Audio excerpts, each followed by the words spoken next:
Okay, welcome to Spotlight on the Arts. I'm Patrick Cristiano, your host, the publisher of TheaterLife.com, a website for theater buffs covering all things theater, and especially Broadway and off-Broadway theater. And we have my friend today, a television, film, and theater producer, a two-time or three-time Tony Award winner, I can't remember. And she's here to share her thoughts on the theater and about a new play that just opened called The Ohio State Murders with Audra McDonald, directed by Kenny Leon in the new theater that's been just named after James Earl Jones, which is fantastic. It's so appropriate to have it. Jayne, thank you so much for coming to do this.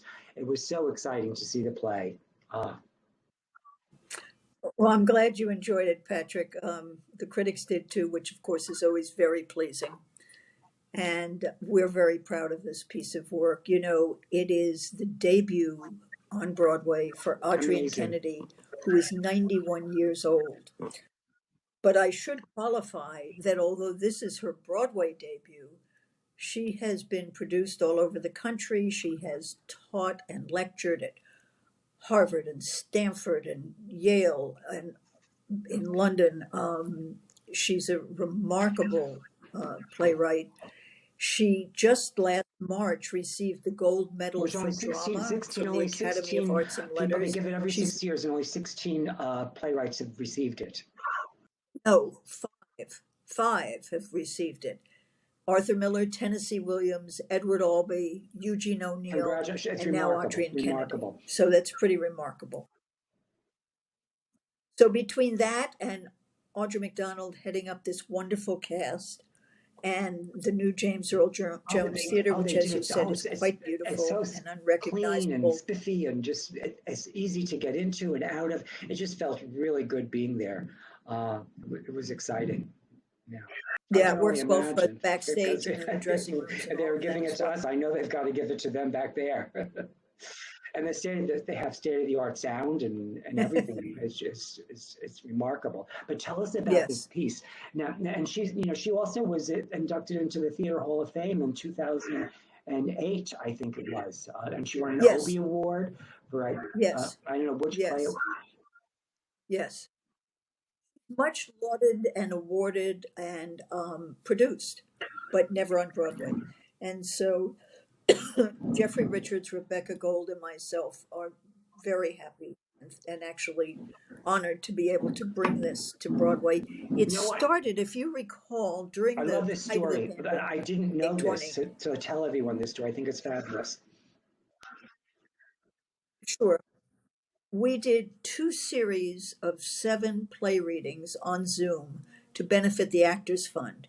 And the second series of 7 was all women playwrights. And one of the pieces was this piece. And Audra loved it, and we loved it, and that's how the decision was made. How did it get in there initially? Who was the impetus? Who knew the play and brought it forward? The plays were selected from a variety of sources. How that happened. Yeah. And you have a marvelous director too, Kenny Leon, who's a multi-Tony Award winning. Yes, indeed.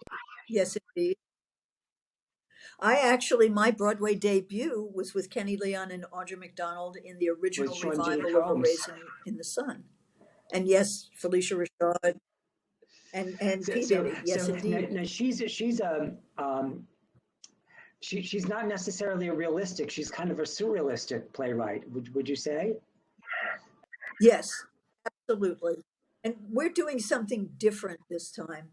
The play is a memory play of sorts, and it revolves around a fictional author who has been invited back to her campus to talk about the violence in her work. And so the play goes back and forth in time. And in most, if not all of the previous productions, there have been 2 actors playing Suzanne as the contemporary and as the student. That's what's remarkable. Audra is playing both roles. That's remarkable about the performance, because the transitions that she has to make to go from being in the present as the writer who's in her late 50s and going back to a young girl that's 18 or 19 or whatever. And she does it with such fluid. I mean, and it's the mark of a really great actor is how they make the transitions.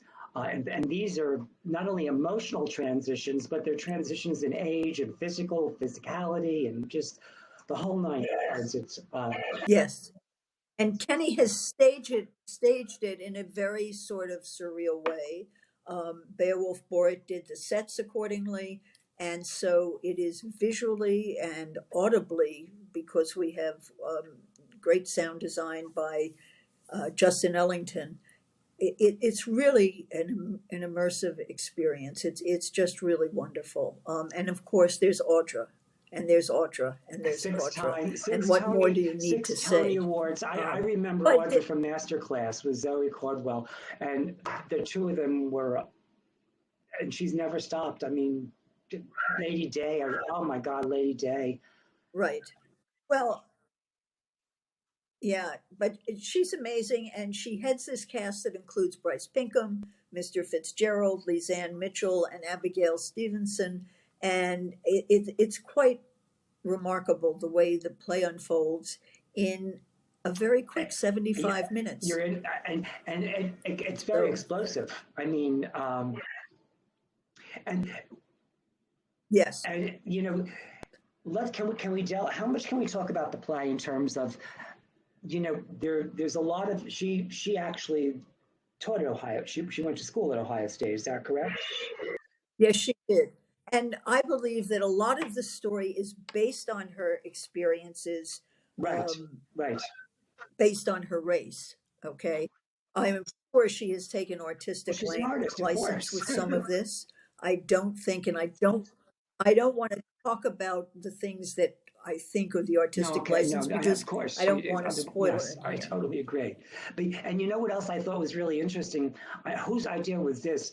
When you came into the theater, Adrian was being interviewed, or she was talking about. Uh, And what I thought was fascinating about that concept yes, was that people weren't really paying attention, but yet information that was pertinent was sifting through. And since it was ongoing, it was the continual sound. Her voice was continually going on. This story kept sifting through, and it was almost like what she had to do to be heard. yes. But what we actually have done, we have an insert in the playbill so that for people who are looking there, they can see, No, but and there's what the I thought was insert fabulous, I tells them have what it they're right here, listening as a to. matter of fact. What I thought was so fabulous about it, it was almost Yeah, symbolic of what she had to do to be heard, because here your people are coming in and no one's really paying attention to it unless you're really curious, unless you pick this up, you know, yeah, and you're here, but you're hearing exactly. snippets that are really relevant, and they kind of catch your, oh, really? And then you want to listen because you've heard a snippet of something that was so. I thought, who thought of that? I thought it was really great. Exactly. Applauds to her. I thought it was really cool. Kenny Leon. Really cool. Um, Now, it opened just a couple weeks ago, right? 3 weeks? I December 8th. Right. December After 8th. a few weeks of previews, which you Yes. saw all of the previews almost, right? Yeah, pretty much. You I know just me, saw I'm it the there a lot. 15th, and we were really, really excited to be able to see it and do it. Um, Now, you are a sly little one. Did you know that? Yeah, oh, that laugh gave it away. No, Last I time never you know were what's here, coming with and we you, talked Patrick, about The so, Kite Runner, which is another show that you had on this season, which was wonderful. It's closed since. right.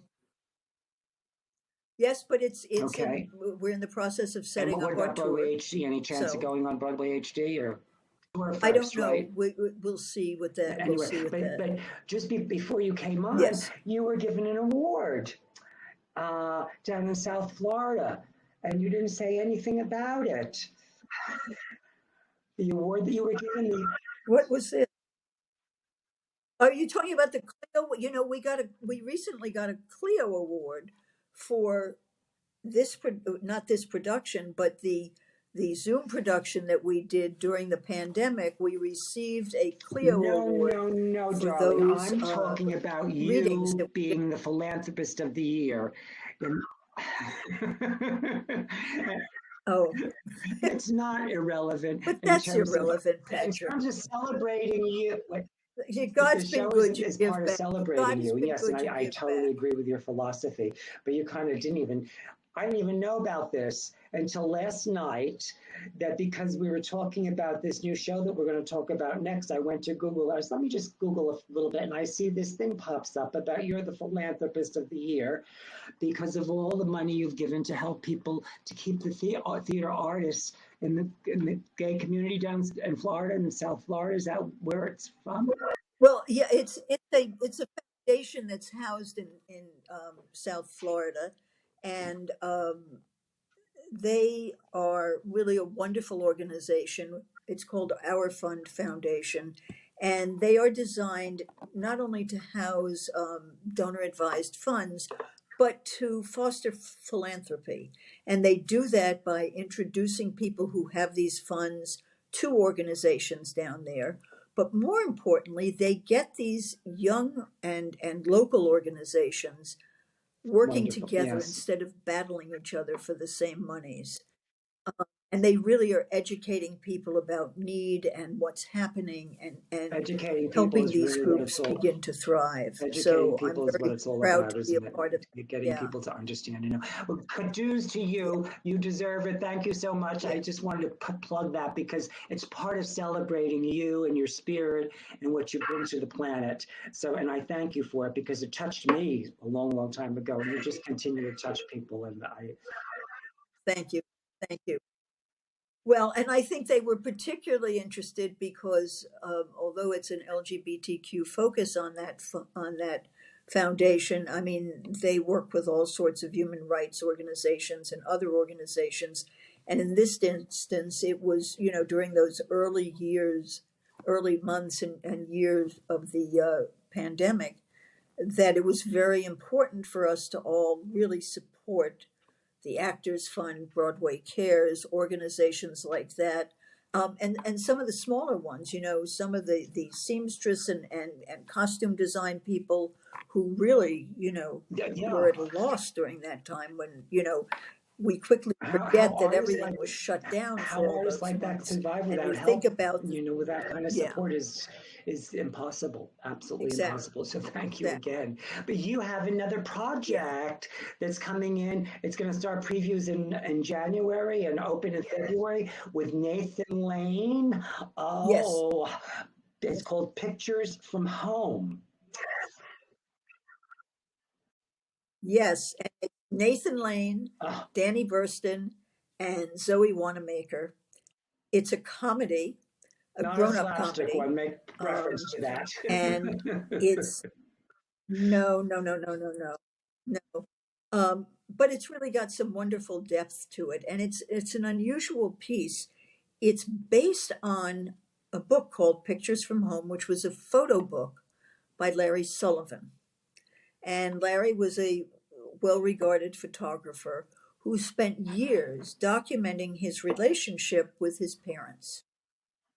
And so Shar White has adapted this into a play that's quite beautiful. And it will draw on some of these photographs, some of the And the play's videos never been Larry done took. before. Unfortunately, Larry passed away some years ago. No, And, it's an original new piece. And it, I think, will really be of interest to people and Bert was because shot. everybody's got family. Everybody's got family shtick. Um, and so, although We'll this focuses identify on him and his family, the, pe- the I people who think it's got a identify. universal appeal. Yeah.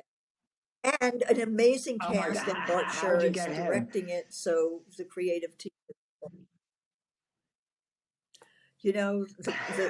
And he God's smiled all too. Did he love smiled. it? You know that the magic of this business is The when magic things of this come business is together when and all the smart people pieces get fit. lucky. Because it's all about a little bit of luck, don't you think? Yes, See, absolutely. Absolutely.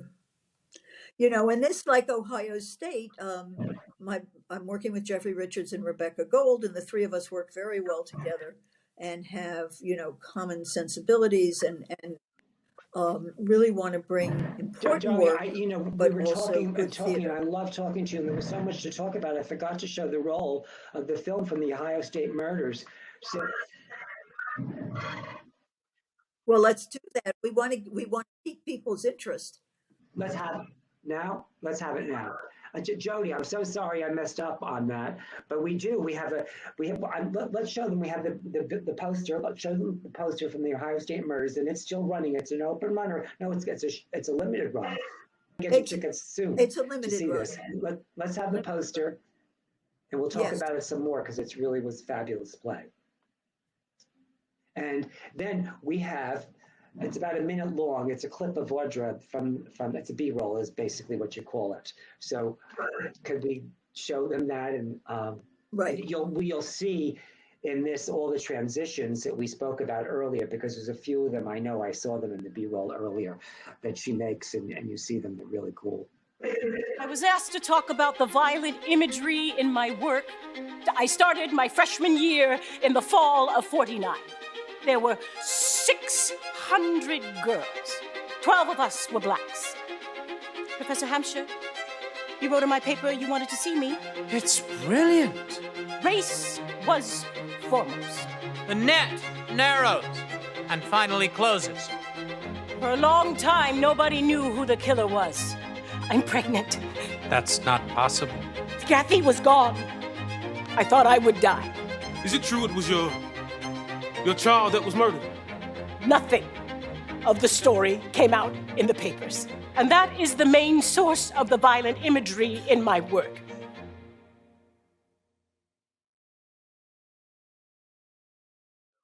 They're The mark quite of a fine actress. they are quite gifted, remarkable actress. Yes. I mean, at the end of a performance, when you go downstairs to speak with her, it takes her a while to just really, shed everything that she's been through for that 75 minutes. She's on stage the whole time. It's really important. I hope people will come out soon to see this show because it's quite special. And I believe, but I better not I jinx can't it, but imagine how there she may wouldn't be get a another Tony nomination for this. I see, I see everything, and I know, yeah.